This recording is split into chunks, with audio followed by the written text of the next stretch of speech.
everybody, this is James, Marco, Nabil, and Mikey. Welcome back to the Movie Pals podcast. This is episode 229, and today we're doing a review of the Odyssey, as well as reviewing my pick for the Action Vault. Let's get into it. Tell me what you remember. A wife?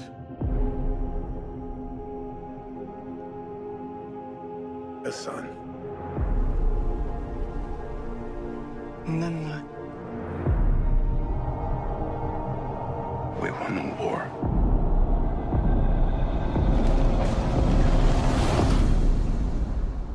Help me go home.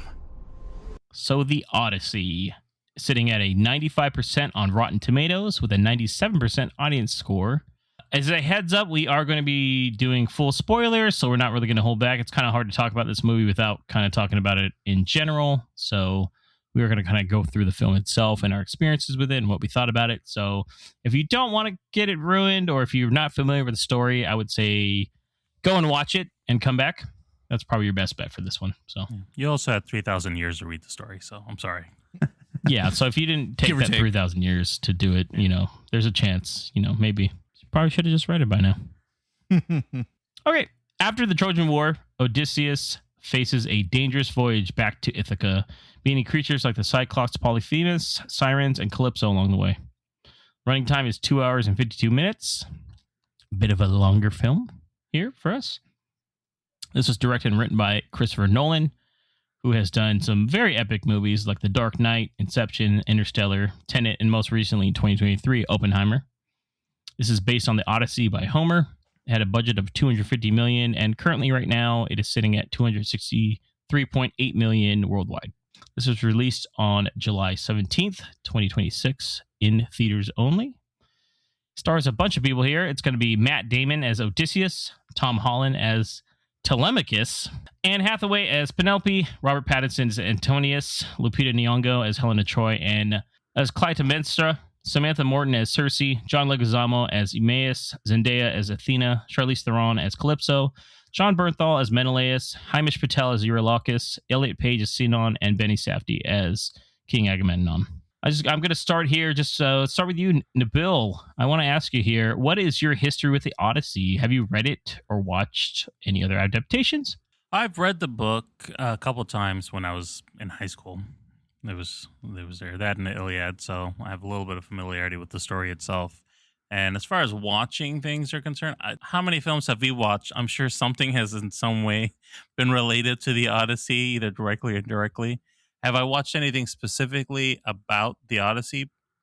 Probably not. I think Troy is what comes to mind for the Iliad, but not directly Odyssey. I think there's been a couple adaptations, but I don't think I've seen any of the ones. Like, I think there was one in, was it the 60s and one in the 90s or something? So, yeah, amongst them all. I mean, there's some of the bigger ones, yeah. Yeah. I don't think I've watched anything directly on the book itself, but obviously bits and pieces. Briefly then, Nabil, what was your thoughts on this adaptation of the movie, and how did you see the film? Since there are many formats, if you're not aware of Christopher Nolan shooting it all in IMAX, but obviously not everybody can see it, how it was shot. So there's like 7 or 8 different variations of this film you can see. Yeah. I did watch it in IMAX. I was in very front row looking up the whole time. No, I'm kidding. No. I was like, damn. That would have been terrible. No, I was in further back, but I got a decent view. It wasn't a 70 millimeter, and it wasn't like the full size IMAX in the sense, but it was kind of like what you guys have over there at it was Edwards, the Regal Theater over there. Yeah, that kind of IMAX format. So yeah, not too bad. And my theater is pretty packed as well, so that was a good showing overall. Nice. Mikey, what about you? What's your history with Odyssey? Absolutely nothing. So I've never read this book, and just talking to you guys said you read it in school. I never had to read it in school, so this was like, in terms of my perspective, what I thought this movie was just like a Troy with another point of view, basically. So I didn't really know what this movie was about at all. I'm happy I didn't get the movie I thought it was, because I like this version much better, but we'll get into that a little bit later. But yeah, no, I don't know too much about it. I did just because people were talking about it, and James had brought it up here, said it was a pretty good movie anyways. I did watch The Return, which is a portion of this movie, kind of the same or similar type of movie, but that's everything I've actually seen or anything like that. So it's pretty good though, right? it is pretty good. Yeah, absolutely. Yeah, it's Ray Fiennes. Yeah, pretty good movie. And then obviously, Mikey, you went and saw this with us, Marco and I, but how did you feel about your theater experience overall? I mean, packed theater. We saw it in 70 mil, so everybody's like trying to hunt down these tickets. So obviously, packed house. There's a couple clappers, but beyond that, it was a pretty good vibe overall. I don't know if that's a good or bad thing, the clapper part, but it's fine. People were into it. I It's guess, not a big deal. Yeah, but actually, overall, it was really good. Yeah, and I mean, Noel, you never said what were your thoughts on the movie overall, though. Oh, the film itself, as close to, you mean as far as it being adapted to the book? Just how did you like it overall? Oh, the movie I enjoyed. It reminded me a lot of the films back in, what was it, like the 60s? Like Jason and the Argonauts and Clash of the Titans kind of thing where it's like just big spectacle, obviously practical effects, but yeah, it was a fun time. I had a great experience. Nice. And Mikey, what were your thoughts? Yeah, I love this movie. It was shot well. Everything looks super supreme, like just top end stuff. And then like I liked how, it is about gods and stuff like that, but they're not like present and like showing off powers. It's more so like just natural things happening, which kind of was a little different than I expected. And no, everything just looked good. And I just like how everything progressed and how the storyline kind of went through everything. It just, everything seemed, just great, just grand. Everything's big. Nice. And Marco, coming down to you last here. What is your history with Odyssey as well? Same as the Bill. We had a couple sections in high school with the Iliad and the Odyssey, and we actually watched I think it's 1955 film Ulysses with, was it Kirk Douglas? Yeah, Kirk Douglas. Mm-hmm. Yeah, I don't remember much of that movie, like just bits and parts here. I remember the Cyclops scene the most, pretty much, and the Sirens scene. And then obviously I've seen Oh Brother, Where Art Thou and Troy, which I know is mainly more like the Iliad, but does it have the Trojan horse part in there? That's my experience, with the Odyssey and works related to it. Yeah, what were your thoughts on the movie? I thought this movie was fantastic, man. Is what I expected. Like what these guys said, it's grand, it's a spectacle. It's cinema. I think Mikey said that it's films like, or maybe it was Nabil, like Jason and the Argonauts, Spartacus. We don't really get those types of films anymore, really. Like everything's all about IP, and very rarely do we get a film like this. And it really brought those types of feelings of those classic, epic films. Like Mikey said, everything was shot well. It looked great.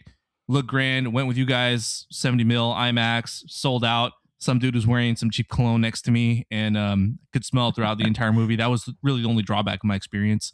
I'm pro clapper, dude. I'm okay, dude. If you enjoy the fucking film, clap, dude. I don't give a shit. But hey, Marco, yeah, we had. I think the whole theater clapped pretty much. They clapped at the freaking 5-minute trailer of Dune. Actually, and some guy cheered.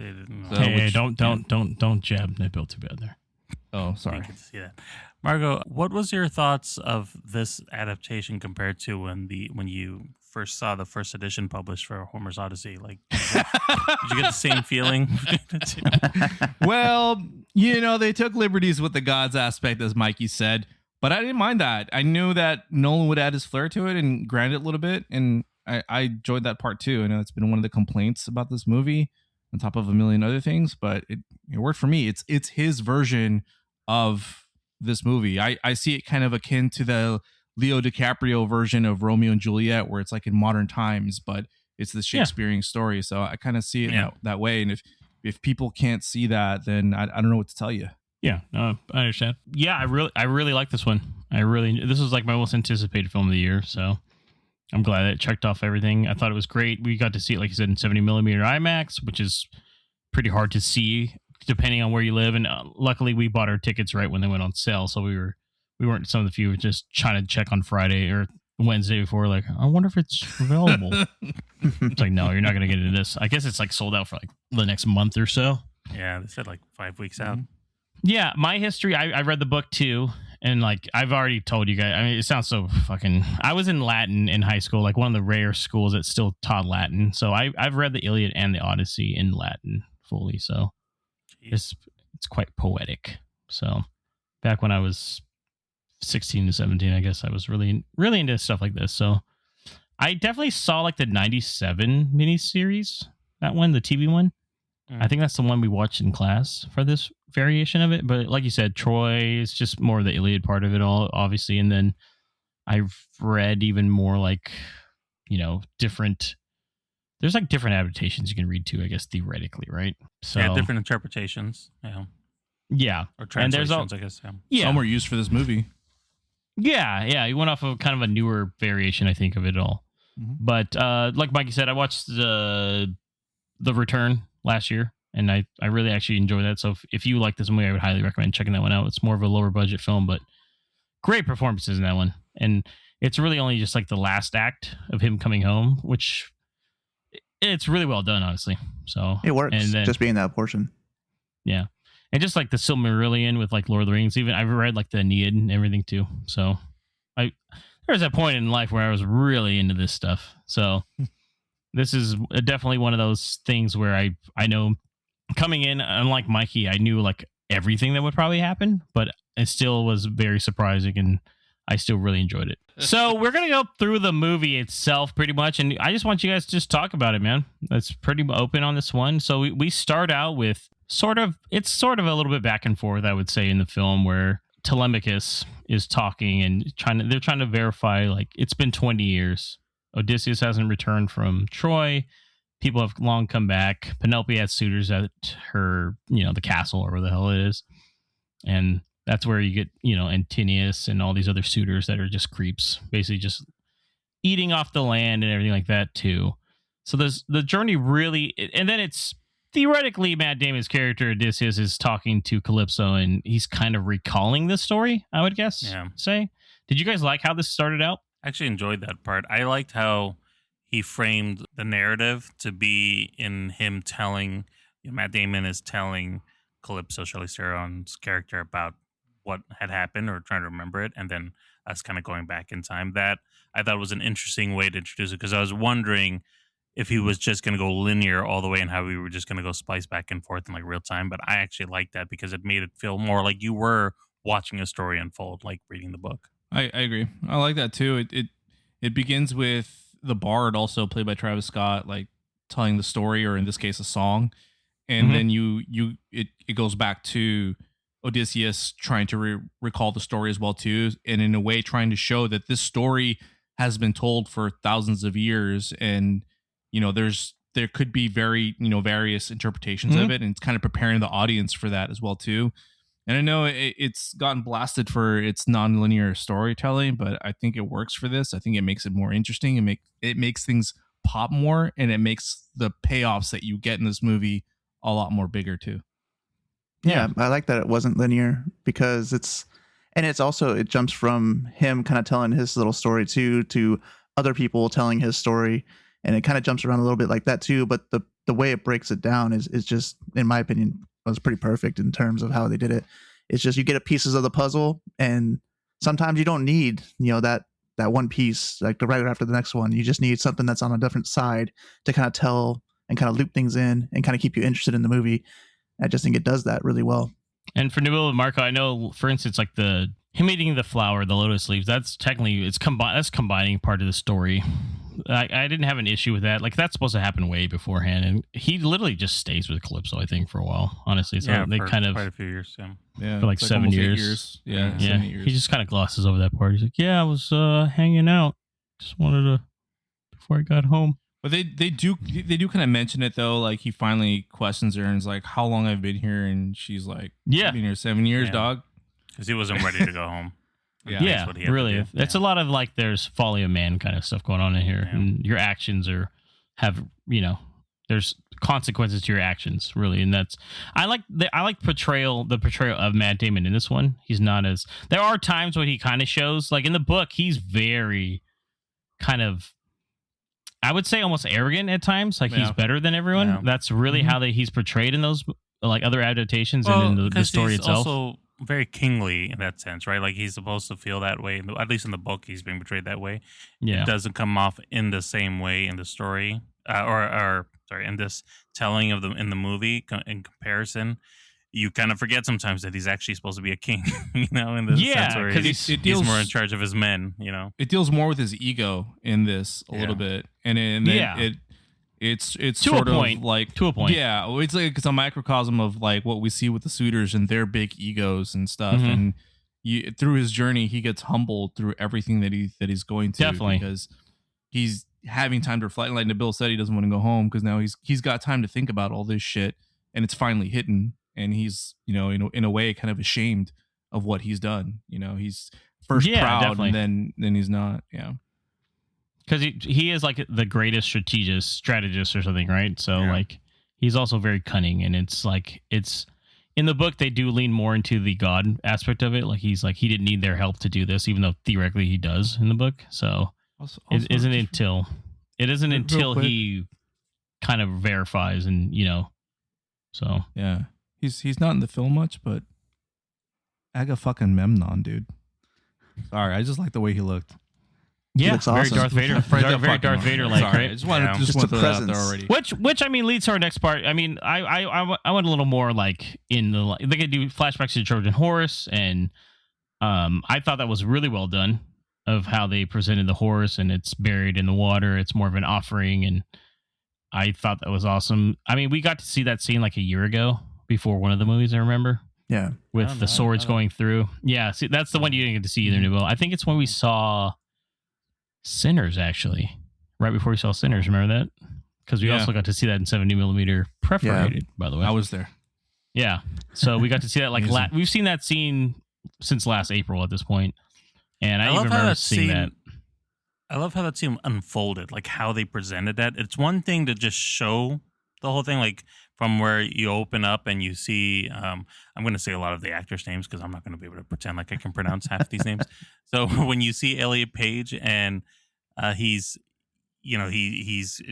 there in front of the Trojans showing him the horse or whatever, and then the story is being told of him Matt Damon talking through like where they were, or not Matt Damon, John Barenthal talking through like where they were and what happened, and then how it ended up leading into, getting into like that I think was probably, again, it could have just been a thing like they showed in like the movie Troy, where they show just what they're doing next and going through. And it was a great scene too, but not in the same way. Like this had a bigger impact because of how it was being told and then shown to you versus just watching the whole thing unfold all at once. And that is something that, that I don't know, like that was probably one of the best scenes for me, is that whole sequence from the Trojan horse, being pulled out of the sand to them finally opening up the gates to Troy.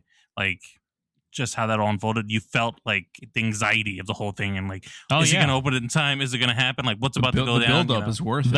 The score during that is really intense Top-notch, too, right? Mm-hmm. And it's like building that anticipation. Like, dude, are they going to get it off in time?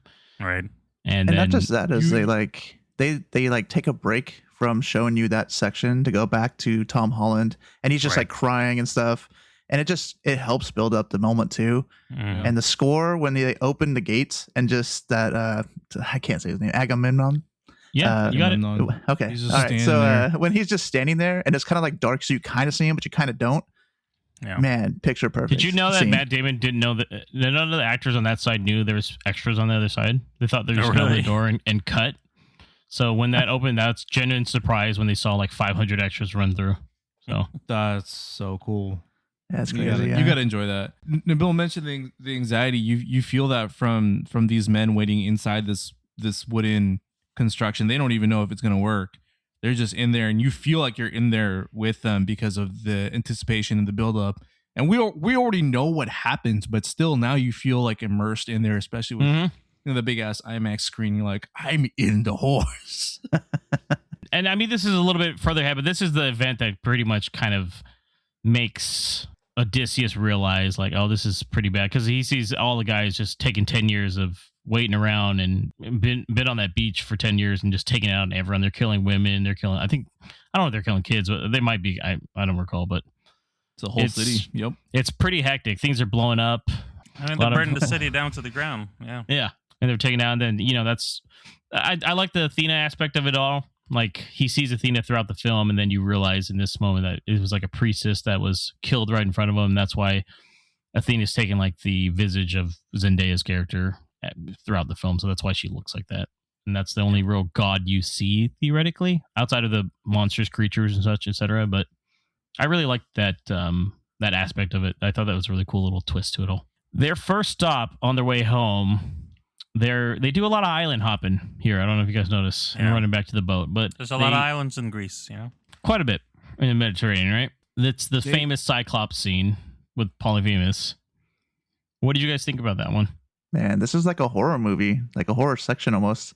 And it's so like, I don't want to say slow paced. That makes it sound bad, but it's really just like steady and things are just happening, but it's on just like a really slow pace. Things are happening. And you don't really get to see the Cyclops very well until, later on. But like in the beginning, you just don't really know what's going to happen really.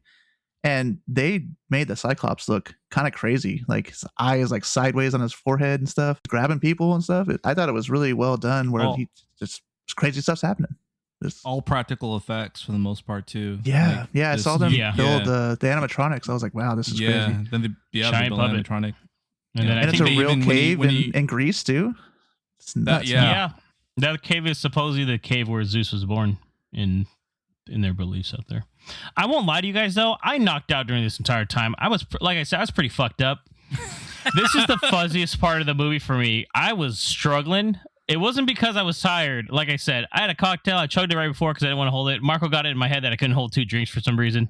So I went in there and I was just like, I don't know why, dude. I was fucking struggling on this part. This is the one thing I was like, I need to go back and just rewatch this like whole movie again, just because I was like, Cyclops part's a little fuzzy for me. But I do recall him shooting. All because the seats had trays. That's it. That's what I said. I don't want to be stuck in that situation. Let me chug this fucking drink down. That I already had told Mikey, like, pretty strong. And I was like, I should be able to handle it. But I won't lie. This is the one where it's... But, I mean, I've seen it so I've read it, but I knew what was going on. But does he announce that he is... just so you guys can clarify for me, that he is Poseidon's son? No. He only says his name. Okay. Yeah, he says his name a few times after he gets hurt, and then crew, when they get to the boat, acknowledge that they believe. Matt David doesn't believe it, but and he does not tell him that his name is nothing, right? No. Okay. No. Okay.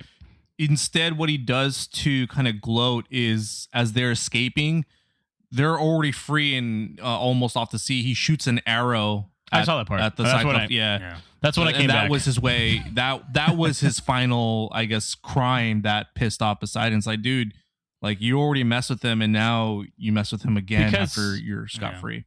Well, because in the book he tells him his name is Nothing, and then he's yelling out like, "Nothing's hurt me," blah, blah, blah. But then he actually proclaims them in the book like, "It was I, Odysseus, King of Ithaca, that got you," or some shit. Like, oh no, why would you tell him that? So, and that's the ego part of it that they were showing for sure. Okay, see, that's all. Outside of this, I came back from the dead. I was like, it's one of the longer sequences that I think like was just done so well, and like these guys said, you just kind of like on the edge of your seat the whole time. And I think the slow pacingness of it just makes it even that much more horrifying. Even though, like again, if you read the story, you already know what's going to happen, but still, it makes you feel like you're in there with these guys. Like even when it's dark, you can't really see. With the lighting, because they're trying to make it look more like natural light, but you feel like you're really there in that cave with them. And not to mention the real locations really help too. So it was just such a fantastic set piece. We did joke the lighting at times. I know they're trying to go really natural. Back in Ithaca, it would have been nice to have a couple more lights in there. Yeah, with the suitors and stuff. Yep. Yeah. I was squinting a bit. I was like, is it my eyes again, or is it just a little dark in here? Filthy, and that place is probably dirty, and all that food and the drinking. You don't want to see that. It's like Edwards in Fairfield. You don't want it. Don't shine the light. Yeah, don't leave the seats. Just enjoy it. Just get home. Take off your clothes. Burn them. So. Right. The next biggest sequence, I think, is when they go to the island of Aea and they go against the Lastragonians, who are just giants. Really cool sequence. Once again, quite changed from it. They're supposed to be cannibals and stuff and throw bolters, but I really like this sequence. Just the running, and they get to like a kid, remember? And it's like the kid's huge. He's like 6 feet tall, probably. And I think that like someone James says like, And they're like, if that's the kid, what do the adults look like or something? And these giant, they just start surrounding them. I really like that entire sequence because it's creepy too, right? That's how I felt. Like I was like, oh, this is bad. You just get overwhelmed. Like you're in there with them, getting overwhelmed very quickly, and you're like, I don't even know what's about to go down and why we're getting attacked, but we got to get the hell out of here, as quick as we can. They lowered the trees moving too, by the way. Yeah, I was going to ask the same thing. Were the trees moving? Yeah. Yeah, they were all like ants. They're moving around. But they used 7 feet tall actors as the Lestrygonians. Oh, wow. And the stunt people were 5 foot tall, so it made them look like that's how they shot that to make it's all practical. That's why. So it's forced perspective, and they use wires to like throw people around and stuff. Yeah, it's crazy. Crazy, right? Yeah, it's so nuts. It's another sequence of them running back to the boat too. Such a great payoff though, because it looks real. It looks good. Yeah, yeah, and the little piece we get in the commercial too for all these things that you see in the commercial, they just don't. I mean, I hate to say it, it sounds bad, but like they just don't show you the level of quality like each of these scenes are going to be. The Cyclops, these giants in the trailer, they look okay. It's not like anything crazy, but in these scenes, I think they're just well pulled off. Everything looks so top notch, and everything looks crazy, and it just sucks you in and makes it just an experience instead of just watching something. Yeah, no, I agree. Once again, I mean, Mikey, just taking stabs. Relax, man. Stop throwing the bill under the bus here, man. I do want to bring up one character I really liked was Hamish Patel's character, Yuri Locus. Right? I thought he was amazing. I was like, wow, really look at good. Hamish He's not Patel. really in a lot of the. I don't think he's even in any of the trailers. Not honestly, really the promos. I couldn't remember if he was. The last movie I remember him in with Christopher Nolan was Tenet, so he's in Tenet. So, and me and Marco probably don't recall it too well because we saw it in drive-through the first time, and when everybody kind of looked the same. Yeah, kind of everybody looked the same in that movie until we saw it the third time, probably. But really standout role for him, man. He's quite he has quite a few more time on screen than I thought he was going to be. So he's kind of like Odysseus' second in command. A lot of the supporting roles did really good. Even John Leguizamo did phenomenal. I didn't think he was going to be in the movie that much too. As I'm going to botch his name, Amos. Yeah, Eumaeus. Like he did such a good job at just this, this mentor looking after Telemachus. It was great to kind of see him and Himesh Patel. There, I was gonna try to say the actual name, but I'm gonna give up. I'm gonna say the actors' names now. But yeah, it was kind of cool to see those two kind of stand out. And even though they're supporting characters, they add a lot to the story.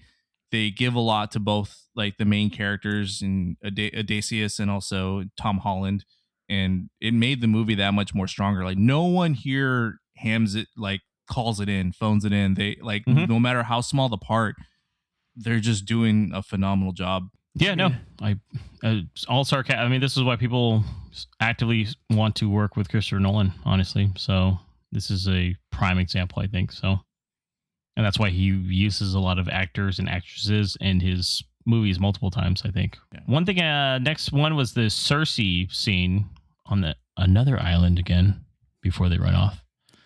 And Circe is played by Samantha Morton, who I thought was great in this role too. I haven't seen her in a movie quite a bit, honestly. So it's where they go out and there's almost like a mutiny.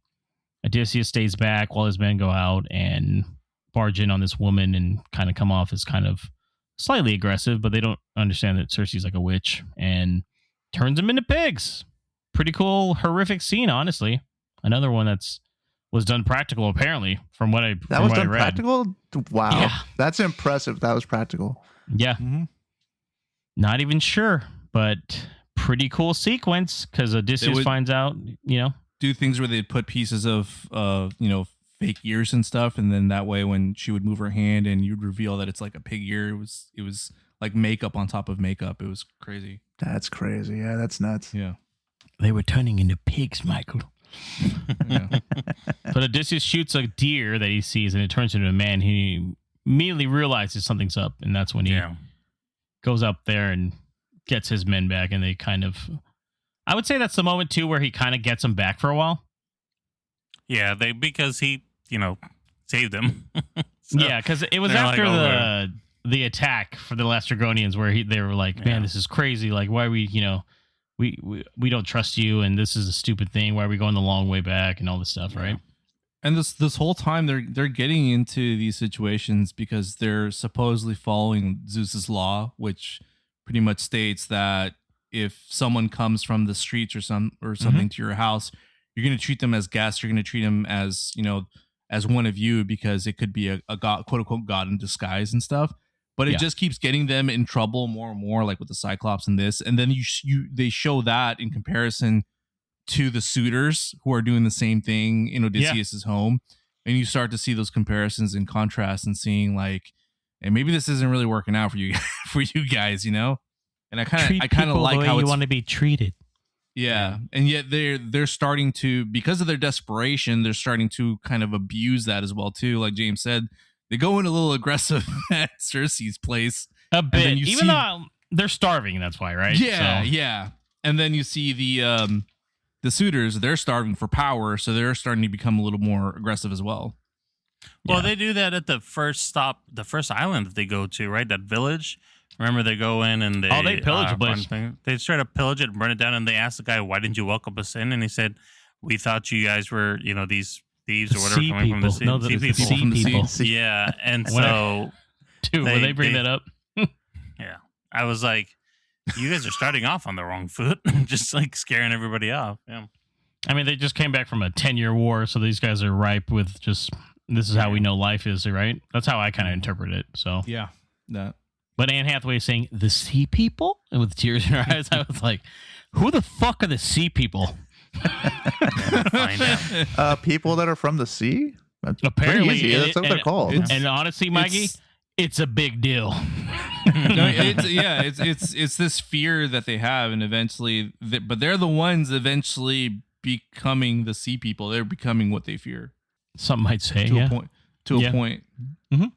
Well, I thought it was that they were it turned out that they were the sea people. That was the whole thing, was that they were the ones going to these islands and people, you know, shit happening to all these different people that they're visiting. And they were actually the stories being told were about them. And Matt Damon didn't really realize that until that moment. We'll get to that in a bit. Yeah.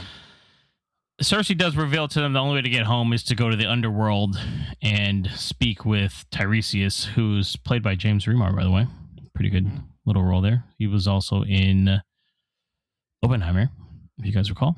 So there's a cool sequence where they go there, they make a sacrifice. I think that's one of the best shots in the movie, honestly. And the fact that they had like 100 stuntmen like buried under the sand or the dirt and stuff, and that popped up at a given time. And really good scene with Sinon telling him like, hey, just the absolute betrayal, because it is revealed that Sinon actually was never meant to go. It was really Antinius, because Sinon was like the shepherd's boy that worked for them at the time. So he didn't. And Antinius, his whole thing, he's a coward. He tries to say, oh, I wanted to go, but Odysseus told me not to. And Odysseus was actually he was just protecting him, actually, just because he knew he was doing a really shitty thing. So he made it sound like, oh, keep your son here. You know, I'm going to take him instead, and, you know, make sure he protects everyone. And he took that to heart, apparently. It makes Odysseus feel even worse because he technically sacrificed Sinon in order to make the whole Trojan horse believable. Yeah, it had to be. Yep. Yeah. So cool sequence. And also, speaking about Agamemnon, really cool sequence with him here, revealing that, you know, he went back and he actually did make it home, but he was killed by Helen's twin sister, Clytemnestra. And I thought that was pretty cool that he kind of shows it. And he's like, hey, when you go back, you got to make sure you're disguised. Don't reveal yourself, because there's going to be, you're not going to be welcomed back with open arms, pretty much. It actually affects how he comes back too. He says he's Sinon instead of, Odysseus. So it kind of affects the way he's kind of probing around for information before he actually reveals who he is, or that end scene kind of happens. So it's kind of nice that kind of links the two together. The reunion between those two, between Odysseus and John Leguizamo, was really heartfelt too. When he's sort of like getting clues, like, wait a minute, who is this guy?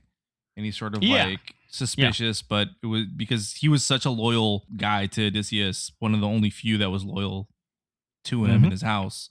So I thought that was really heartfelt. Yeah, definitely. And going back to the underworld, Tiresias reveals to him that basically he has a path through a whirlpool or a strait that basically is like how many people want to die, right?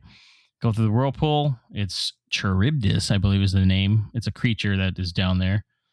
Once again, cool practical effect. Did you guys hear about this? They used jet skis to create the whirlpool and then added CG to it. But that's how they got the effect of it. So I was wondering how they did that because I heard they used practical effects and I was like, how? No, just a couple James vehicles just going around in a circle for about an hour. So you just Man, the more I hear about this movie, the more I love it. Jet skis. I gotta tell you, I have fear of deep waters. That whirlpool scene was probably like the scariest one for me. I was like, I'm gonna drown. So yeah. And then it's like a creature with multiple heads. We don't really get to see it too well. Scylla, so is the other path, but it's like if you go to the almost whirlpool, like a hydra, almost, right? I was imagining this one, but it wasn't quite one in this one. Yeah. It's like, hey, if you go through the whirlpool, they all die, you'll survive. Or if you go through, 6 people will die. But he doesn't tell them. He makes them kind of make the choice. Where Eurylochus immediately is like, what the fuck, dude? But he didn't realize, like, Odysseus knows more that's going on, basically. Yeah. But I actually jumped when the first guy got grabbed. I don't know if Mike remembers. I fucking jumped. It was a jumped. surprise. Dude, it came out of nowhere. I was like, oh, shit. Yeah. Cool Really sequence, though. Cool sequence, which leads into another famous scene with the sirens, obviously. And they're going through where the sirens are. If you don't know mythology, the sirens are the people that would tempt men to, go there and they basically eat them and kill them, basically. They're the mermaids, guys. They're the real mermaids. You don't want to be around them. Yeah, something like that.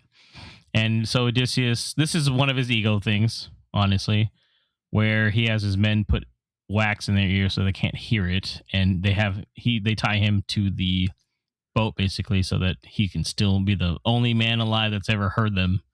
Yeah. And I think masterful performance from Matt Damon in this scene. And the sound also, obviously, when they put the earwax in and it cuts out. It's like you have your wax in your ears kind of thing. Uh-huh. Yeah. And you just see Matt Damon just screaming. And it's his depiction of like, and then he's talking to Calypso. It goes kind of back to it too, where he's telling Calypso like, it's like everything you've ever wanted, but you can't have, and it's right there. But it's like it's almost like an itch, almost, right? That's how I was kind of thinking about it. An itch you can't scratch. Yeah, great. And then sequence. Eventually becomes what you fear. Is yeah. So this whole sequence made it even more apparent how immerseful this movie was. Like I said, every single sequence that happens, it makes you feel like you're there, like you're going through this journey with these guys and you're pretty much as anxious to get home as they are. Like you're like, we're almost as hopeful as them too, like with them wanting to finally get this ordeal over with. And I think it was done really well. Cattle Helios scene is where basically this is the turning point as well. It was also told to him like, hey, if you go to this island, like don't kill any of the cows because those are the cattle of Helios. If it happens, Zeus is going to get pissed off and kill all your guys. And Odysseus tells them, and they all make a pact. And then one night, he just sees into an In-N-Out. Basically, they're trying to hide it and shit. I was like, guys, a little too obvious. And the guys, I mean, it's implied they were there like a while because they run out of. Yeah. Once again, I mean, their supply inventory. These guys are terrible at fucking rationing shit. Apparently.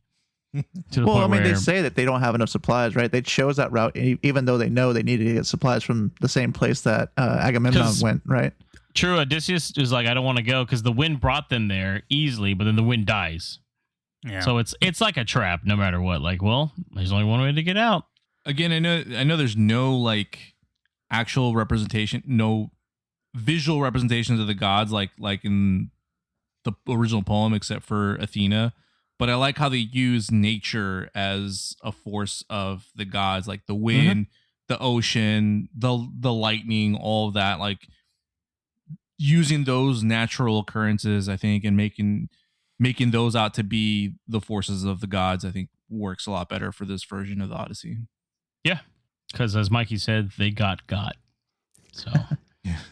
The whole crew is killed off. Odysseus ends up with Calypso, which, Tarantino a bit here, where we come back like, oh, that's how he got there. And, she eventually starts feeling bad for him because she's like, hey, you have a family and everything. So he goes and leaves, basically. Meanwhile, during this whole thing, on a raft he built out of the wreckage of his own boat, right? So Pretty cool shot though too. Antinous and the suitors are plotting to kill Telemachus because Telemachus is kind of their roadblock to get to Penelope. What did you guys think of Telemachus, played by Tom Holland? Not that Tom Holland's a bad actor, but I can tell that he's being outacted by everybody around him. Definitely. And Zendaya too, to be honest, like in comparison, like not as bad, but I think like the two of them are the younger of the actors, or just not as experienced in a lot of areas. And you can tell the difference between Anne Hathaway, Matt Damon, and even, you know, looking at Robert Pattinson, like they're on a different level from an acting perspective. I was gonna say, I think Tom Holland's probably the weakest of the characters. To me. I agree. Yeah. So And I thought he still shines. Yeah, especially I think the he's scene fine. where he's going to Sparta and he's on the ship, and he's talking to his mentor, who's called Mentor. Like that whole scene, and he's, you know, like having the conversation with him. I thought, you know, and then you have the scene from the trailer where he looks back. I thought it's done pretty well. You know, I think. I think it was held his shot own. well, but I think, like, I agree with Nabil though. It's just there's certain levels. Like he's a good actor, and don't get me wrong, he's not bad by any means. But compared to everyone else, to me, he was like the weakest link on here. It was noticeable. And to your point, Marco, when I think his caliber of acting was different, and I think it's very apparent he made some choices to where he was on Ithaca to where he was in Sparta, because he was a little different. He did seem much more like in that role, maybe because he was playing off of John Barenthal versus playing off of Anne Hathaway. But when he was in Ithaca, he was he was a bit more young. Is how he kind of like naive, a bit more, I wouldn't say even childish, but more like overly confident, think that he could just do things, so a bit petulant, I think maybe is the word I'm looking for. So his like character in Ithaca versus where he was in Sparta also seemed a little different as far as like his confidence. So I think that made a difference in how he was acting inside. You think that was done on purpose though? Because then like they're also going through the years also, and he's maturing as time's passing by and as these events are happening. Like that's kind of how I saw it, at least. So maybe that's why it worked for me. This is kind of the first thing he's kind of done on his own. Well, yeah, right. He's making a decision that's against the people, like his mom. Right. So he's like, hey, I'm doing this and I don't care what anybody says. Yeah. So it's like, I feel like he does make a change in his life, and that's why he feels a little different in those other scenes. So I'm kind of possibly. I think it's also, honestly, they should have got someone younger, in my opinion. He's supposed to be 17. It's played by a 30-year-old. It's the last time he was able to play young, he says, James. I know. I've seen his interviews, but I was like, yeah, but you know. Yeah, but he's like almost damn near 20 by the end. So, you know, it works. I didn't realize he was supposed to be 17. So that's interesting. Yeah. Kind of feels different now that you said that. A little bit. Yeah. There you go. But that's why I think like how it was a choice that he made to play young, but it doesn't come off as strong. Back to it though, Telemachus and the Menelaus scene. We talked about it briefly already before. It's we're going a little out of order here, but I actually do like that scene too. Marco and Nabil, I know you guys brought that one up. I think just having John Bernthal in that role was pretty cool.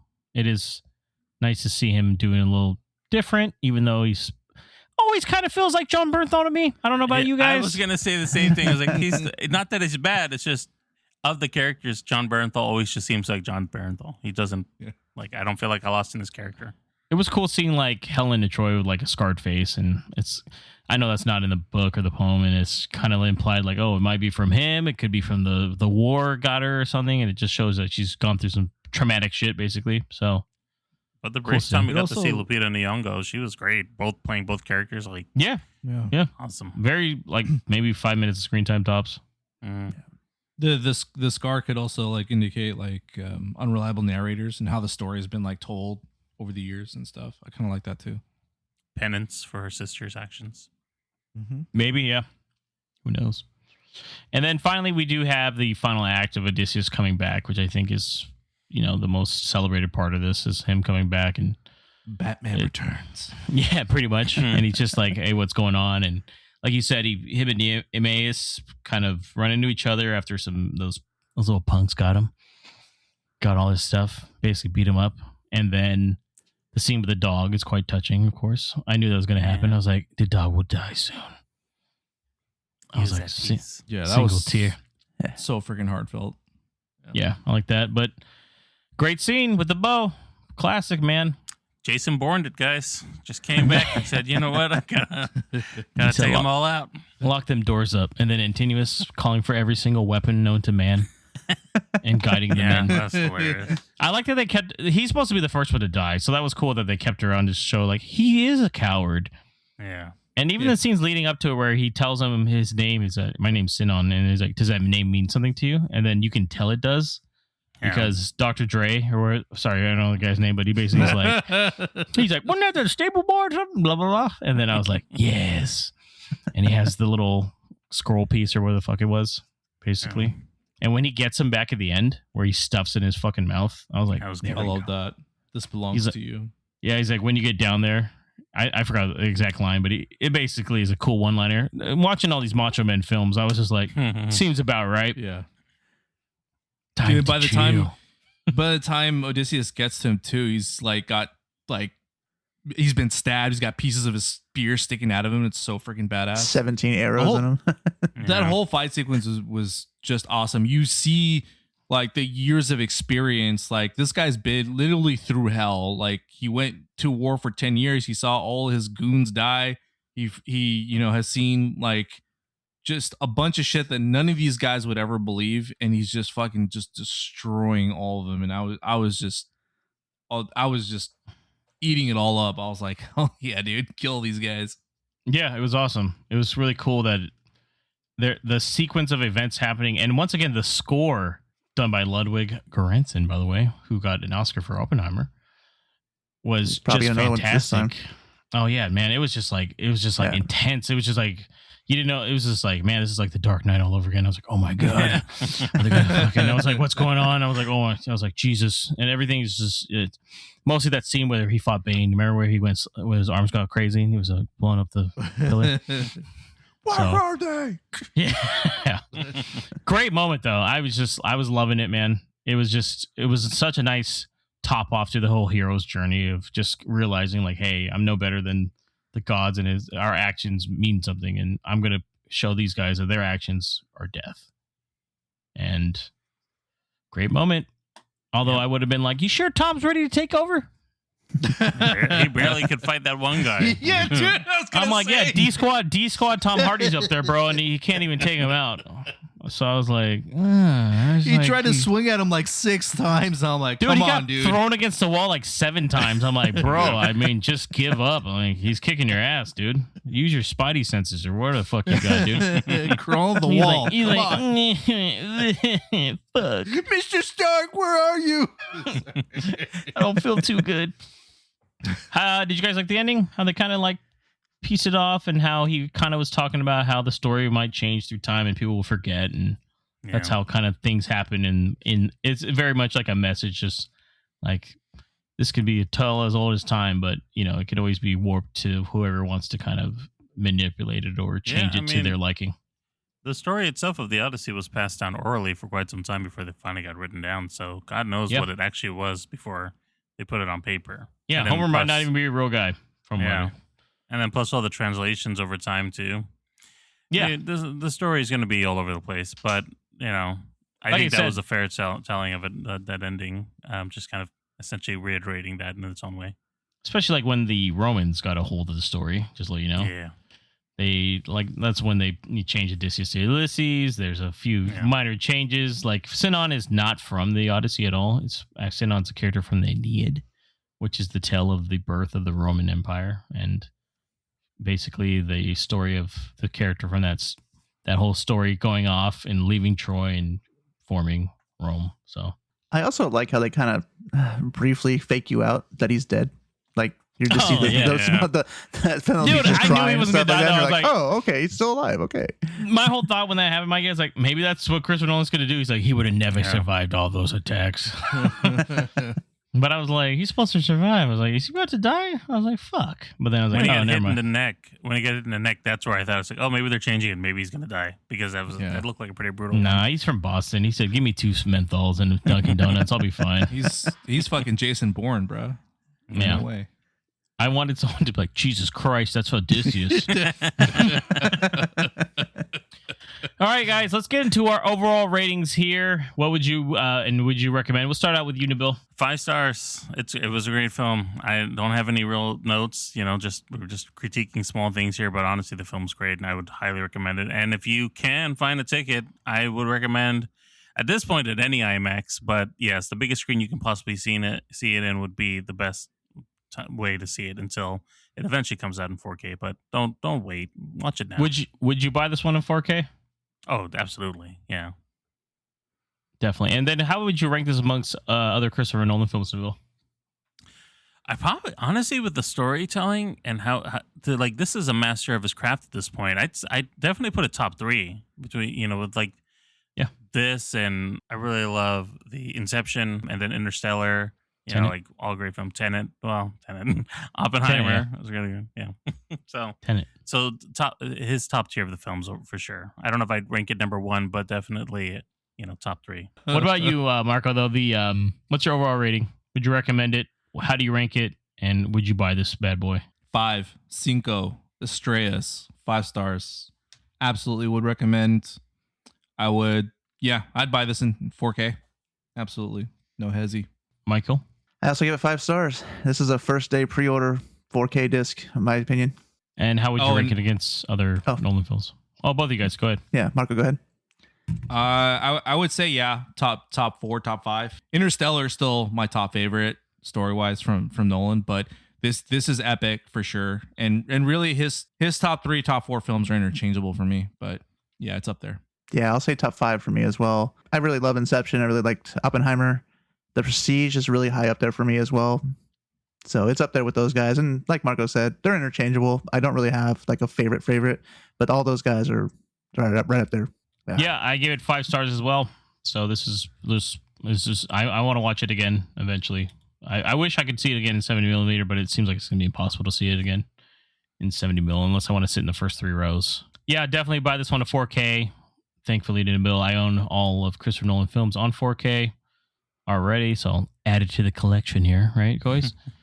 And I'd say like the top 3 for me. Definitely, I think it's really great. I think my favorite Nolan film is still probably Dunkirk. No, I'm just kidding. I don't know. I like all his movies, so Dunkirk's great. I saw Dunkirk in 70mm, so yeah. A lot of these ones I've seen a lot of his. Interstellar, Dunkirk, Oppenheimer. So he's just great. He's one of the few directors I think people are just a fan of the director and will go and see his films. So I think it's great. All right, let's go move on now to the Action Vault.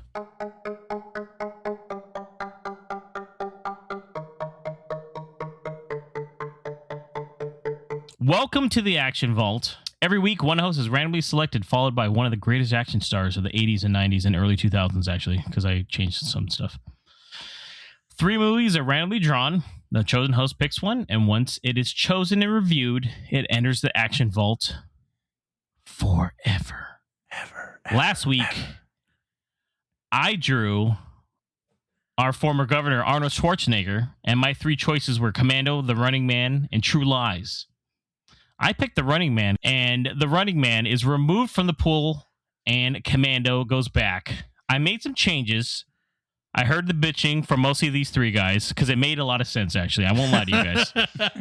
Because we technically did True Lies last year, so why was it on the list? I don't know. I don't know why. So I went back. Things have changed a bit. Like I said, we did add some early 2000s films. I don't think anyone would care, because there's a few bangers in 2002, 2003, just let you know.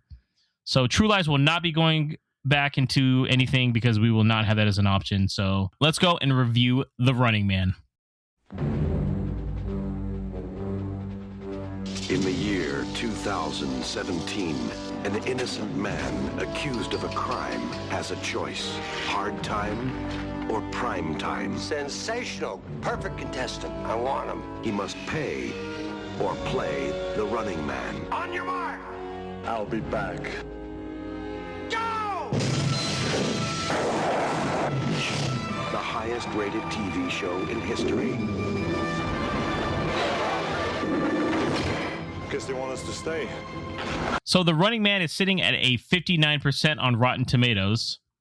with a 61% audience score. In a future dystopian America, a wrongfully accused and convicted policeman gets his shot at freedom when he's forced to participate in a TV game show where convicts called runners must battle killers for their freedom. This has a runtime of 1 hour and 41 minutes. This is directed by Paul Michael Glaser, who did such classics as The Cutting Edge in 1992, The Air Up There in 94, and my personal favorite, Kazam in 96. This is written by Stephen E. D'Souza, who wrote 48 Hours, Commando, Die Hard, Hudson Hawk, my personal favorite again, The Flintstones, as well as Judge Dredd from 95. And a budget of $27 million. This made $38.1 million. It was technically a modest success back then. It wasn't like great. It wasn't bad. They made their money back on this. So this was released almost a year before I was born on November 13th, 1987. It was a month before I was born. This stars Arnold Schwarzenegger as Ben Richards, Maria Conchita Alonso as Amber Mendez, Yaphet Kotto, a frequent of ours at this point, also a famous James Bond villain, as William, Richard Dawson as Damon Killian, legendary Browns running back Jim Brown as Fireball, Jesse the Body Ventura as Captain Freedom, Erland Van Lith as Dynamo, and randomly Mick Fleetwood is in here, maybe playing himself. I don't know if you guys read that or not. He might just be Mick. I don't know if you knew that. He doesn't mention something about someone burning his thing. I think he's playing himself, which is insane. But let's start out with you, Nabil. Where did this movie stand out before? Have you ever heard of it? I mean, I know you have because we've seen it together. Have you heard of it? Never watched it? Childhood favorite? Been meaning to watch it? Tell me all about it, man. And what were your expectations before we watched this? Okay, childhood favorite, I'd say no. But I will say, yes, I have seen it. Obviously, we've seen it together, James, and I've seen it before. I haven't seen it that many times, though. I think this is one of the least amount of times I've seen an Arnold Schwarzenegger film. I probably only have seen it a handful of times. The premise as an adult versus when I saw it last time as a much younger person didn't really click as much until I saw it this time. I was like, oh yeah, I understand the story is much deeper than I realized. But I'd have to say that Arnold Schwarzenegger's not good in this film. He's out of place to me in this movie, and I didn't realize it because I remember a lot of the one-liners, and I remember the style, like how he looks in this, and I always thought that was cool. It seemed very futuristic to me at the time, and that was my nostalgia of it. But then, like watching it now, a lot of this seems a bit disjointed. Like nothing. The cuts are weird. The way they were doing the story was odd. I mean, I know we're going to talk about it, but it was a less cohesive film than I thought it was from the last time I seen it. So did you not like it? Basically, we were just getting your brief thoughts. Yeah, I mean, I didn't really like it as much as I remember liking it. Let's say, like the nostalgia was different than watching it now. I'm like, oh man, there's definitely key aspects of it from an action perspective, which is cool, but some of it plays off as very just cheesy now, and maybe that's just from a modern perspective. Which I go in thinking about a Schwarzenegger film that it's going to be cheesy, but I don't think what he was doing as Arnold Schwarzenegger, him at this peak of his popularity from the 80s to what this film was supposed to be, they don't vibe in the same way. Sounds good. What about you, Marco? I'm opposite, man. I really enjoyed this one, man. I'd seen this movie. I think I've probably seen it maybe only a couple times before this. And even then I kind of enjoyed it. I embraced the cheesiness of this movie, and it's probably because I saw it like so many years ago. I want to say maybe I was in high school when I saw it the first time, and then maybe in like my late 20s when I saw it the second time. But yeah, I think, yeah, Arnold, it's not one of Arnie's like classic, action-packed movies where he's like, just showing off his muscles, his shirt's all torn and everything. But I think it still works for him. It kind of reminds me like as a precursor to Total Recall in a way. Yeah, where he's just like this, ordinary dude. He was in law enforcement, and then he gets, betrayed and everything, and then his just like in Total Recall, his shirt's on a lot more in this one, so he seems more like a regular guy, that could do all these crazy stunts and all these crazy things for some odd reason.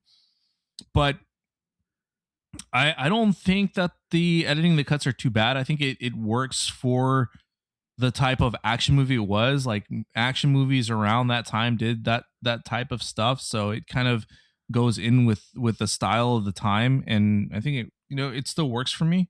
it's crazy how a lot of the things that happen here with like the entertainment, with like TV and media and everything, like this is made in 88 and it's supposed to take place in 2017, and I'm watching it and I'm like, that's about right. I mean, so it resonated with me, man. I had fun. Okay. Mikey, what about you? Well, I had, when the Running Man, the new one, the remake came out, I went back. I have never seen this one then. So I just watched this, last year before, when the last Running Man came out. We unfortunately saw that one, yeah. Yeah. So, yeah. Unfortunately, I saw both of these back to back. So, going in, I didn't really expect too much. I already knew what the movie was about. I had just seen it, semi recently, so I already kind of knew what was going on here. I get the idea of the movie. I like that they're kind of portraying the media kind of controlling people and that kind of stuff here. But I don't really think, I don't know, the action just doesn't work for me, I guess. I want the storyline to be told in a better way rather than just have an action film. I think they could like just portray the story a little bit better instead of just going through and just having this action portion of it, which is people just, coming in to try to kill them and stuff. I don't know. It just seems kind of basic to bring things in like that. I don't know. It was not terrible. I just think the action just doesn't kind of work overall. Like, this is super cheesy, like the whole like themed American Gladiator killers. I mean, yeah, it's an 80s film that kind of has that stuff in it, but it's just in this movie, it just didn't seem like it fit. So it was okay. I've seen this movie once before, back in 2015. So it's been like 11 years since I've seen it. I think I just wanted to see it because we had seen the remake last year and I didn't rewatch it, Mikey, I remember. And I didn't think the remake was great at all. I thought it was terrible, honestly. Yeah, it's bad. Which is terrible for an Edgar Wright film, because I was actually like, hey, maybe Edgar Wright would do it right. Because, this is based on a Stephen King story or book that he wrote and under his pseudonym. And going into this one, I thought, okay, it's been a while. I haven't seen it. And then I read my old review and I was like, fuck, I fucking didn't like this movie, like 2015. So I was like, uh-oh. But I was like, I didn't see it in 4K though. So let me check it out. It's in 4K. And then about 10 minutes in, I was like, fuck, should have chose Commando. I did not like this, guys. This just didn't work for me. It was, I agree. Like, yeah, he's like an everyday guy that can still rip a camera off a wall, I guess, and destroy it. But it's still Arnold. There's not a lot of character development on it, which once again, I get it. We're doing Macho Man films, so we don't expect a lot. But after seeing how much I like Soldier from last week, and I guess maybe I was still fresh off of that feeling, I was like, I kind of wish it was a little more epic. Because they obviously had a budget. It wasn't the craziest budget for 1987. It was still pretty decent. This is a pretty big budget for what for 87, yeah. For he's done, yeah. But just looking at it, though, like they're trying to make it more epic than what it is how I felt about it. And it didn't work for me. It was just like, it was like almost like skits after a while. Like, oh, here's the next bad guy. And let's see how he gets past this guy. And I don't know. It kind of dragged on it for me with pacing wise. Honestly, that's how I kind of felt about it. Like, there are moments that are cool. Like, there's quippy one-liners. It's still Arnold. He's still a likable guy. And it is funny, some of his lines, because he's just still an Austrian guy that's a police officer in America. But also a helicopter. Yeah. Also a helicopter pilot. I was like, what? A lot of the other characters, though, they're not bad. Like I said, it wasn't terrible. But it's pretty mid for me, this one. So overall, like, for me, it just didn't work for that. Like you said, Mikey. And now that I think back, I'm like, I'm not going to rewatch it, but I was like, maybe I was a little too harsh on the new one. I actually did watch the new one again after I watched this one. I was like, you know what? Since I didn't think this one was good, let me just rewatch the other one. And no, it's still not great. It's not as bad. It's not as bad, but it's decent. It's not as bad as this one is. So going back then, I do just want to leave it open then for you guys, really, just so we can talk about it. Did anything work for you, though, Nabil? I know you had more negatives on it than probably, or about the same as I did. I actually liked the premise of the film itself about the media dystopia and the world being kind of torn apart. And this is the thing that kind of brings them all together for some reason. I like that aspect of it. What I think really worked was it was interesting to see each time they went into a new quadrant, there was a new stalker that came out, and like seeing the difference in each one of them. Again, 80s film, it's going to be cheesy, and it feels like a lower budget film than it should be, again, considering the budget. But like each character had its little unique thing, and it was interesting. And apparently one guy has electric powers for some reason. So, like, that's fine. Those sequences were fun, and that is what I expect to see from Arnold Schwarzenegger fighting like these big guys and doing the one-liners and the quip. What was bothering me was Ben Richards as a character being played by Arnold Schwarzenegger, and his storyline of him supposed to be like, I'm supposed to care about this guy trying to do something good for the future for some reason. And I know he's just being thrown into it, but it's like none of it. There was nothing that I cared much about him as a character for what he's doing and what he's being thrown into. And like you were saying, James, like he's a helicopter pilot and was told to do something and said it in the most robotic way of saying, these are human beings. And it's like, yes, no, we're aware what they are. Arnold, thank you for pointing that out. So like there's just a lot of they don't have weapons. Yeah, you could tell this They're is still just hungry. because I think this is 87, right? So he's probably done Commando already. So he doesn't say a lot in that film. Him as a character in Total Recall works better. Like maybe it's the dialogue, maybe it's just the acting, but he is a better character, and it's kind of the same as far as like the obnoxious guy who's trying to be a spy.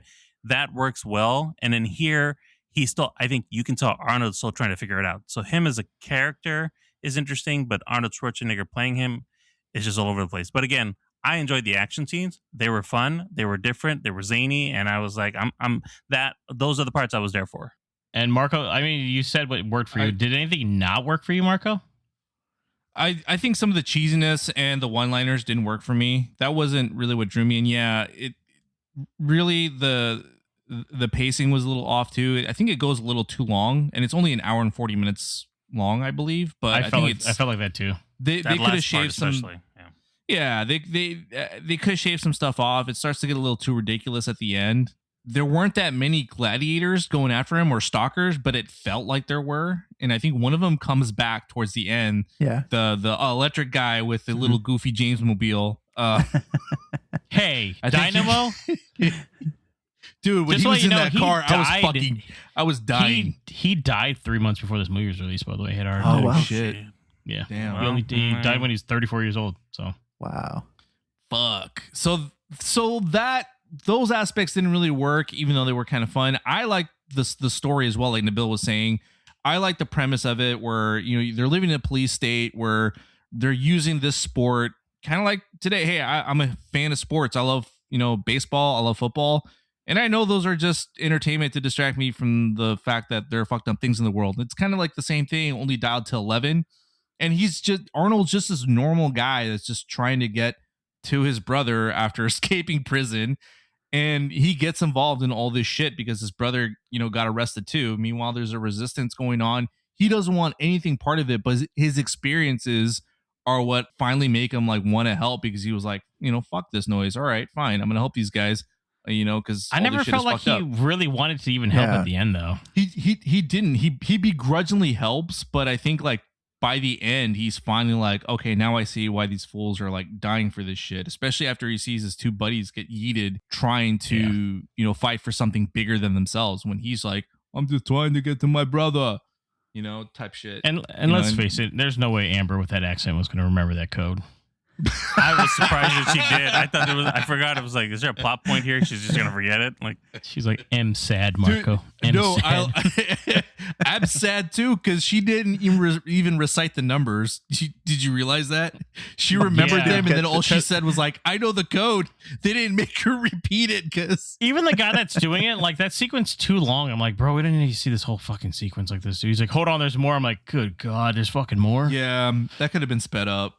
Truthfully. And like they try to force like a relationship between them two, kind of like, yo, they have no chemistry together at all. No.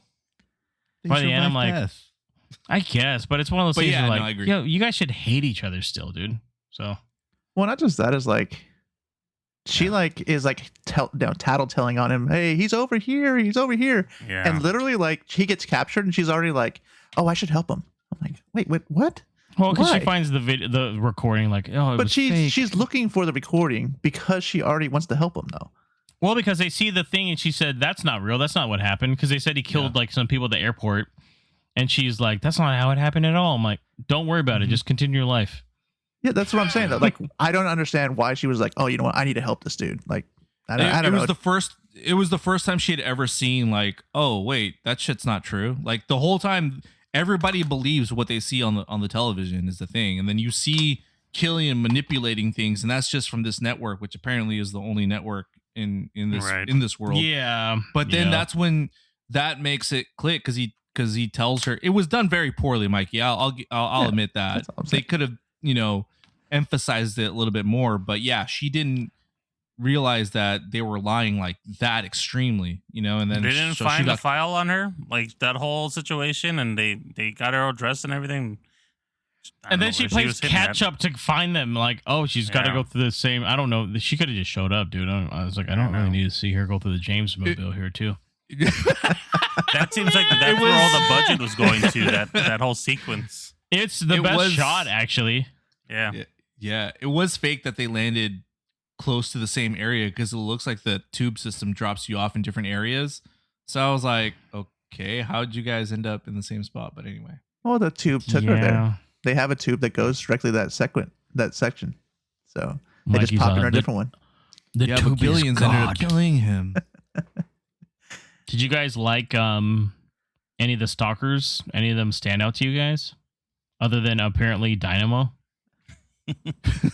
Jesse Kinda the fucked Body up. Ventura.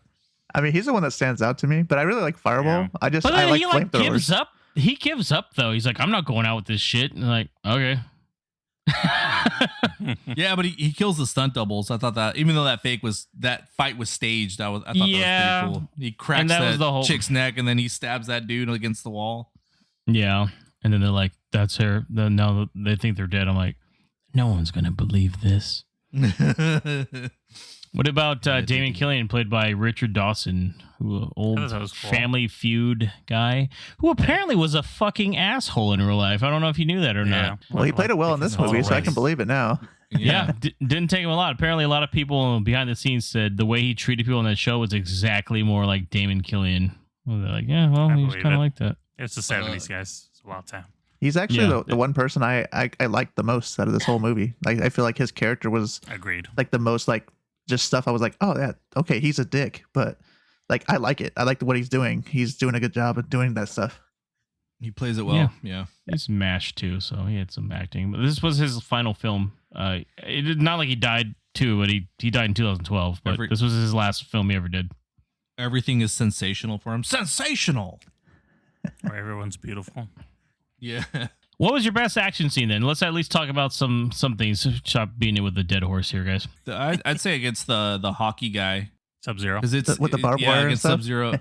Just because he wraps the freaking barbed wire around him and then just his fingers. I think his fingers get sliced off, and then his throat gets sliced. And I thought that was pretty gruesome. Buzzsaw was good. You had the motorcycle and the chainsaw and shit. Oh yeah. It was kind of, but it was so cheesy A lot- too. yeah, A lot of it's great freaking one-liners. The one-liners, you liked them? Well, that at least in that part where he like cut him up and he's like he something he had to split. He had or to something like split. that. Yeah, I was like, damn, cut him. Yeah. Cut him in Yeah, half. he had one uses for the every chainsaw guy. on him, right? Yeah. He He's did. no longer Sub-Zero. Now he's just regular zero. I was like, Yeah. what's the? That was the worst one. And when I heard that, I was like, that's such a bad one-liner. I mean, the whole movie's kind of ridiculous. Were there any kind of macho moments in this one? Or I feel like to me, it's not as much because he's so more of like Mark was saying, like, oh, he's an everyday Joe. That's, can bench 375. The most macho part was every time he tried to have a cigar in his mouth when he was getting the thing taken off of his neck. He had that cigar by in his mouth. Mick Fleetwood, yeah. Yeah, and then when he was, or at the beginning where he was carrying the steel beam and had the fake beard on, Dude, just jacked beyond belief too, by the way, in that scene. Once again, sweaty. I was just like, Prisoners dude. treating him well, guys. I saw that, dude. I actually laughed in the park because I was like, no help with that, huh? And that normal man would be like, we need 3 guys to do this. Like, I got it. And he just grabbed. Basically. Or at the very end when they're raiding the stadium or the studio and he's got the flak jacket on or whatever, the bulletproof vest, and again, cigar, AK-47, like that's I feel like I feel like he told the director, "This is what I'm going to wear." He's like, I don't know if that. I don't. You're not supposed to have a cigar the whole time. He's like, I like to smoke, and he's just fucking smoking during I the think like, whenever all right. What's he more can manly sneak- than this? Yeah. Whenever he can sneak a cigar in the script, he'll be like, and then he puts a cigar in his mouth. Well, he is a big connoisseur of Yep. cigars, so like and there's a lot of Arnold films where he's just toting a stogie, which is I don't mind it. The dude looks good with one. I will admit. Did you guys overall I thought honestly a lot of the practical effects in here were fine. I don't think there's a lot of CG use in here. It didn't seem like it. Still looked dated as hell to me though. This whole movie. Did your versions? I don't, because I even got we got the disc, right? I don't know if everybody saw it on disc, but was it weird that you? What? I got the disc, yeah. But did you? Was your version like a full widescreen for some reason instead of the widescreen? I thought that was weird that mine was coming up as the whole screen was covered as a full screen picture, and rather than that's how mine came out. No, I don't remember. Yeah. No, that's how mine was. I watched it a little bit on my Apple TV, and then I watched a little bit on my phone while I was laying down to go to sleep. And then I finished it up on my iPad, I think. I don't recall. Yeah. I saw it on my TV. And my issue was watching this after the Odyssey and wanting to kill myself because I was like, I just saw perfection. And now I think that's why I'm a little harsher on it. Because I was just looking at it, I was like, Jesus fucking Christ, maybe we should have just done the Odyssey this week. But see, I wouldn't be as harsh to it if there hadn't been like better action films in the 80s. Like this just wasn't a good sci-fi action film in general to me. You know, like there were better ones. Sorry, guys. No, it's not your fault. I mean, it technically is James's fault. James, he made the list, with it, so and he picked the stuff. So it is literally his fault. Yeah, no. Well, Marco liked it at least. So we all have to blame Stephen King or whatever his pseudonym was of this film. Richard Bachman. Yeah. So then, Marco, obviously, you think do you think it's underrated? I think it's underrated, man. But I also think it's one of those movies where if you didn't watch it like growing up or when you were young, you probably wouldn't appreciate it, man. I was gonna say I think because maybe I also saw it in 2015, so I saw it as if I would have seen this movie just within the last 5 years, I would have been like, man, this is bad. This is bad. But I think it's one of those cult classics where like if you have seen it earlier in your days, you're like, man, this movie's not. It's cheesy, but it's cheesy in a good way. So do you think more people should watch it? But then technically with what you said, then technically no, if you hadn't seen it prior, right?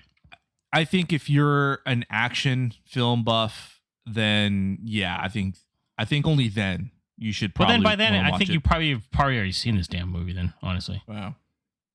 Would you say it's higher ranked for you in Arnold's career then, or lower ranked? I think it's pretty mid ranked. Okay. I think and that's really mainly it's the premise really that keeps it there for me. Just because movie's made in '87, and it's like a lot of the shit's pretty fucking relevant to today, and it was fun to laugh at it, you know? Yeah, I think I just went in with the wrong mindset, honestly. Nabil, Mikey, I'll keep it open for you guys. Do you guys think it's underrated? Where do you rank it in Arnold's career? I mean, I think it's actually kind of overrated. I watched a bunch of YouTube videos after this to get like thoughts on the film, and people were like hyping up the story and saying this is a better film than than you remember and all this, and I'm like, no, it wasn't. It's like the story again. I go back to saying the story has something there that's very interesting, but the film itself is not that good. Did you watch the newer one? I have not seen the newer one yet. No, although from hearing from your guys' perspective, I might give it a little bit longer before I end up watching that film. So. I wouldn't go back to back. No, I would not either. What I about don't you? think it's underrated. Yeah, it's and it's as far as Arnold's career, I think this is mid to low. Like it's not something that I'll like adventure out to, and a lot of his stuff I do actually adventure out to watch every once in a while. So it's got to be. It's definitely not the top tier. Agreed. And what were you saying, Nabil? I'm sorry, I cut you off.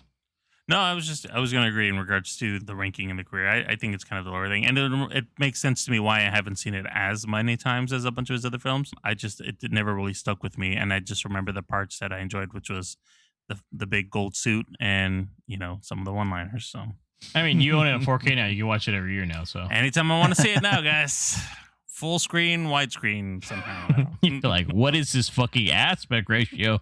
Yeah.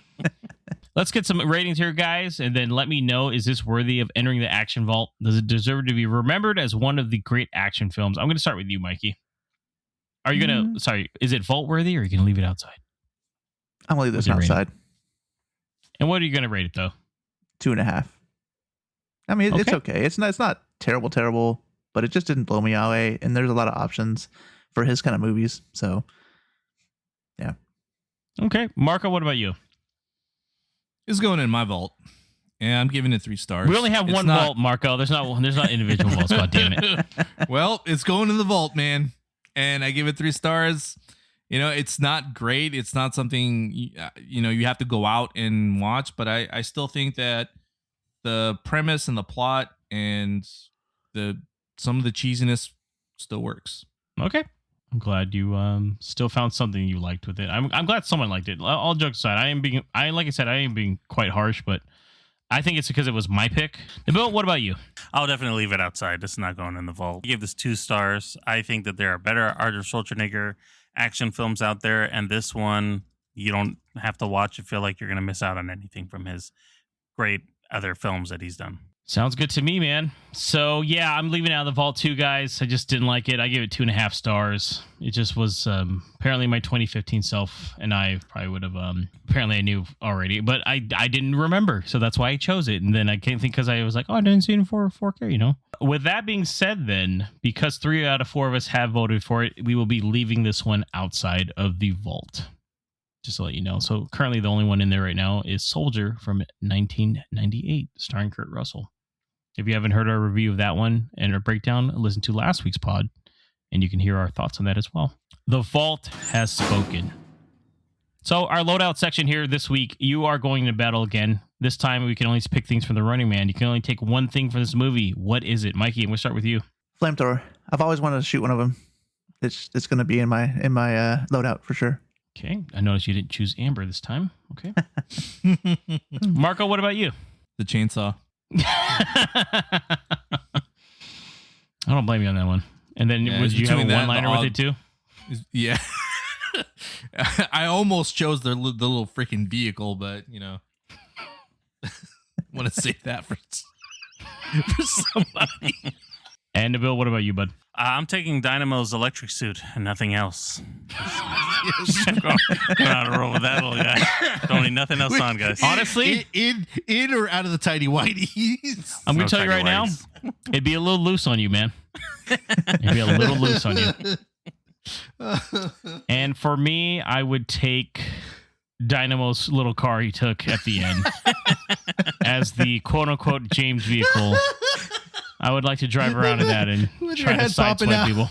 Yeah, where it's, clearly not made well. I don't know if you guys noticed that thing bouncing up and down, like clearly just put on top of like a go-kart or something.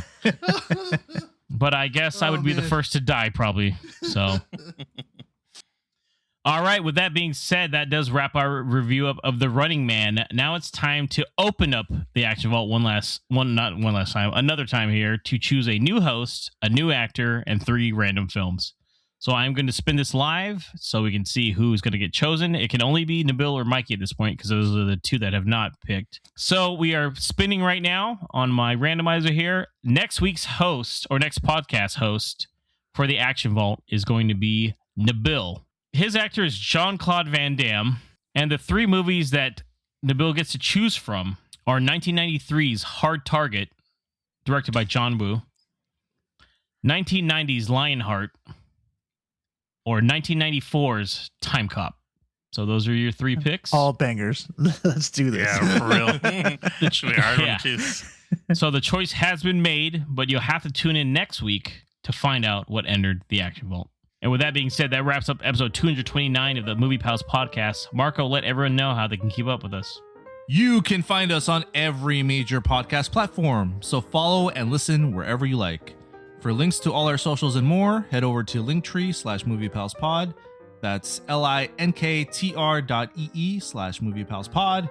And don't forget to smash that subscribe button so you never miss a sensational episode. And check us out on TikTok at Movie Pals Pod for sneak peeks, quick takes, and behind-the-scene clips. And coming up next, episode 230, where we will be reviewing my chosen Action Vault movie, as well as the Spider-Man Brand New Day. If you enjoyed this episode, drop us a rating and share it with a friend. It helps us a ton. Thank you for listening. This is the Movie Pals signing out.